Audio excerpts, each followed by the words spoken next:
Hi friends, welcome to எஸ்மா சமையல். இன்றைக்கி நம்ம சேனலில் பார்க்க போகிற வீடியோ என்னென்னு பார்த்தீங்கன்னா, சூப்பரான ஸ்வீட் ரெசிபி தாங்க பண்ண போகிறோம். குழந்தைங்கள்லேருந்து பெரியவங்க வரைக்கும் எல்லாருமே ரொம்ப ரொம்ப விரும்பி சாப்பிடக்கூடிய ஸ்வீட்டு ரசமலை தான் நம்ம இன்றைக்கி செஞ்சுருக்கோம்.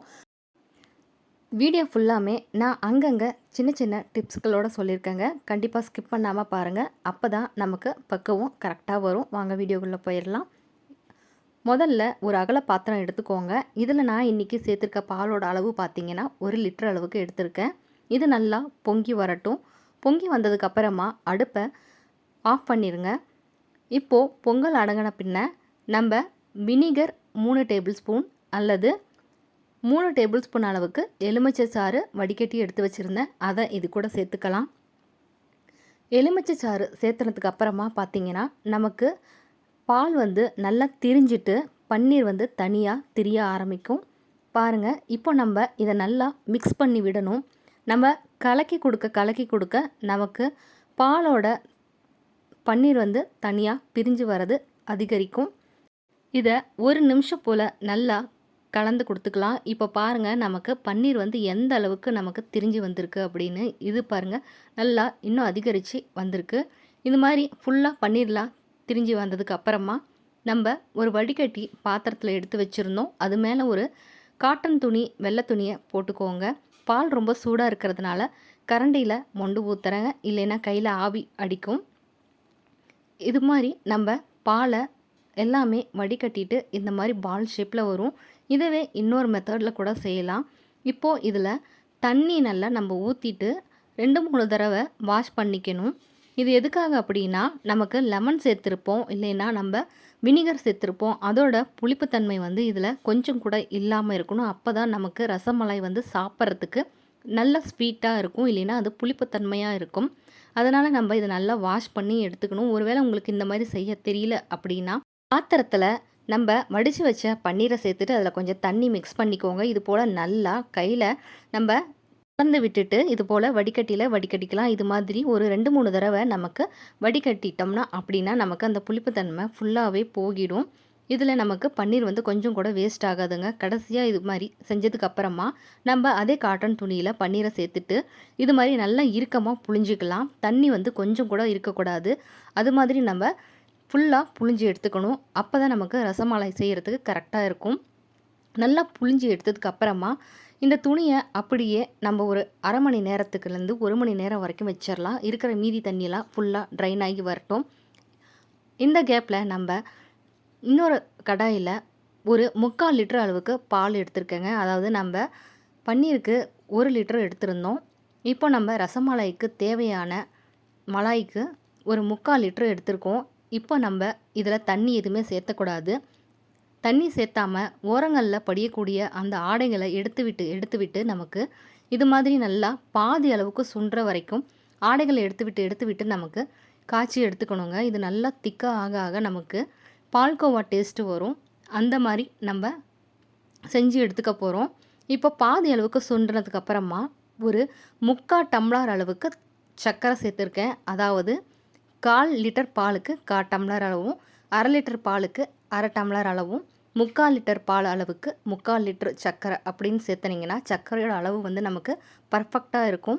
இன்னும் கூட உங்களுக்கு கூட குறைய சேர்த்துக்கணுன்னா சேர்த்துக்கோங்க.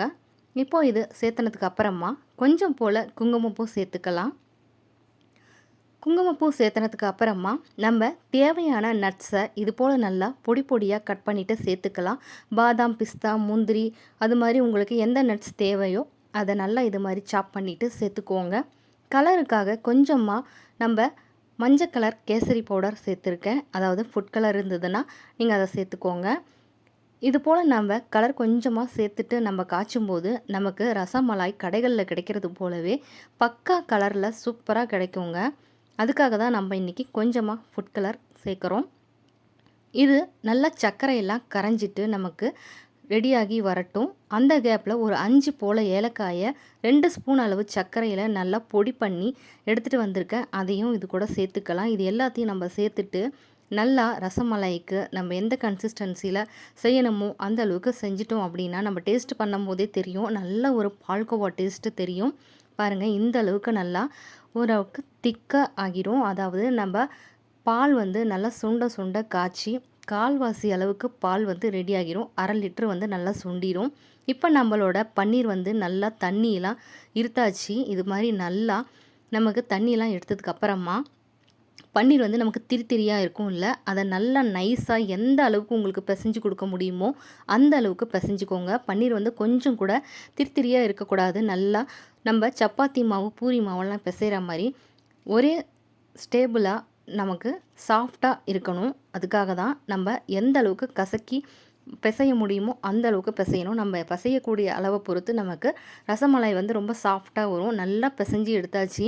இப்போ நமக்கு சப்பாத்தி மாவு மாதிரி இது ரெடி ஆகிடுச்சு. இப்போ இதை நம்ம குட்டி குட்டி பால்ஸாக பிடிச்சிட்டு கையில் நல்லா சாஃப்டாக உருட்டிக்குவோங்க. அதாவது நம்ம குலோப் ஜாமுக்கெல்லாம் உருட்டுவோம்ல, ரொம்ப அழுத்தம் கொடுக்காத மென்மையாக உருட்டிக்கலாம்.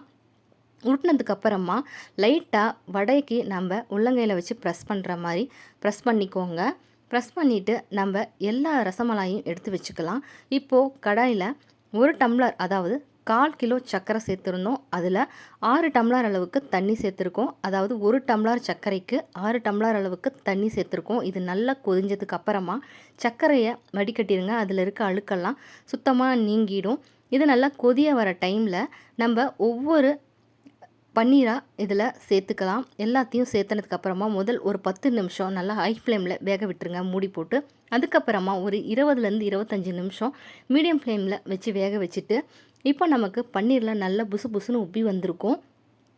அதை ஒன்று ஒன்றா எடுத்து இது மாதிரி லைட்டாக ப்ரெஸ் பண்ணிங்க அப்படின்னா அது நல்லா ஈர்த்து வச்சுருந்த தண்ணியை நமக்கு வடிகட்டி விட்டுரும். அதுக்கப்புறமா அதை நம்ம ரெடி பண்ணி வச்சுருந்த மலாயில் சேர்த்துக்கலாம். இப்போ எல்லாமே நம்ம வடிகட்டிட்டு இதில் சேர்த்துட்டோம். அதாவது ஃபுல்லாக நம்ம ப்ரெஸ் பண்ணணுங்கிற அவசியம் இல்லைங்க. நம்ம ஓரளவுக்கு பதமாக ப்ரெஸ் பண்ணால் போதும். அதில் இருக்க தண்ணியெல்லாம் ஓரளவுக்கு ஃபுல்லாக ட்ரைன் ஆகிட்டு நமக்கு மீதி ஸ்பாஞ்ச் மாதிரி ரெடியாக இருக்கும். அதை வந்து நம்ம மலாயில் சேர்த்துட்டு நல்லா ஆறுற வரைக்கும் வெயிட் பண்ணலாம். இது நல்லா ஆறுனதுக்கப்புறமா கொஞ்சம் நேரம் ஃப்ரிட்ஜில் எடுத்து வச்சுருங்க. ஃப்ரிட்ஜில் வச்சதுக்கப்புறமா இது நல்லா செட் ஆகிட்டு நமக்கு மலாய் வந்து பால்கோவா டேஸ்ட்லேயும் ரசகுல்லா மாதிரி நமக்கு இது ரொம்ப ரொம்ப சாஃப்டாக சூப்பராக ரெடியாக இருக்கும். நல்லா பால்கோவாவில் நம்ம சாப்பிட்ற மாதிரி இருக்கும். நம்மளோட ரசமலாய் வந்து நம்ம பேக்கரிங்களில் கடைகளில் கிடைக்கிற மாதிரி அதே கன்சிஸ்டன்சியில் அதே டேஸ்ட்டில் ரொம்ப ரொம்ப சூப்பராகவும் பக்குவமாகவும் ரெடி பண்ணி வச்சுருந்துருப்போம். எல்லாருமே சின்னவங்கலேருந்து பெரியவங்க வரைக்கும் ரொம்ப ரொம்ப விரும்பி சாப்பிடுவாங்க. நம்ம வெளியே கடைகளில் அதிகமாக காசு கொடுத்து வாங்குறத விட்டுட்டு வீட்டில் இது மாதிரி செஞ்சு கொடுத்தோம் அப்படின்னா நம்ம வீட்டில் இருக்கவங்க ரொம்ப ரொம்ப ஹாப்பியாக சாப்பிடுவாங்க. உங்கள் வீட்லேயும் குழந்தைங்களுக்கு இது மாதிரி செஞ்சு கொடுங்க. ரொம்ப ரொம்ப விரும்பி சாப்பிடுவாங்க. நீங்களும் இதே மெத்தடில் நான் சொல்லி கொடுத்த அதே அளவுகளோடு செஞ்சு பார்த்துட்டு உங்களோட கமெண்ட்ஸை மறக்காமல் எனக்கு ஷேர் பண்ணுங்கள். நம்மளோட சேனலில் இருக்க எல்லா வீடியோவும் பார்த்துட்டு பிடிச்சிருந்தது அப்படின்னா லைக் பண்ணுங்கள். தேங்க்யூ.